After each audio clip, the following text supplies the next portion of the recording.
Some managers that I've talked to say that you really should hire only from within the industry. Inside the industry or inside their own corporation?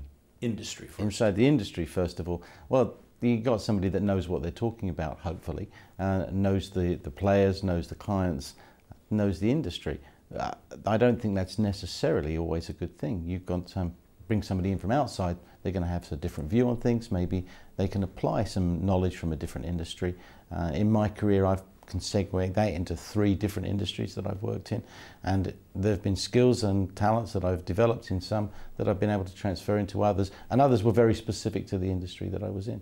So it depends a lot on what you want the person to be able to do, what position you're bringing them in at. There was a famous case recently of a gentleman who'd been managing a branch of hotels who took over an airline, and he was asked at a press conference, you know, isn't this a very different industry that you're now in, an airline industry, very different from a hotel? And he said, no, I think it's exactly the same. I'm dealing with a commodity which has a finite shelf life, whether that's a hotel room or an airline seat. And so sometimes people can come from another industry but just apply the knowledge that they've got. So I don't think that there's one hard and fast rule one way or the other. Okay, following on that, what role does a competency assessment play to widen the recruitment pool outside of the industry? Well, that's exactly my point, I guess, that it's important to be able to understand that people have transferable skills from one industry to another. Some managers assume that a good rep for the competition will automatically be a good rep for you.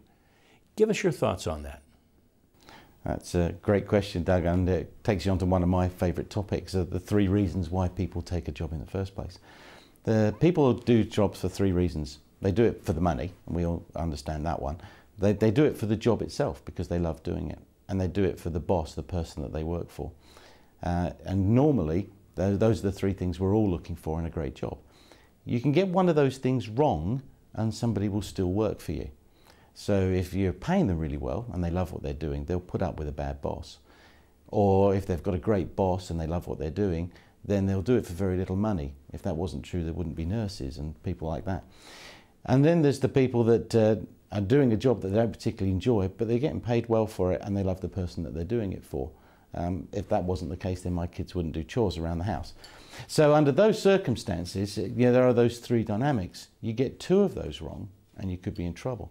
Now, if somebody's being successful at a competitor, it's usually because they've got all 3 right.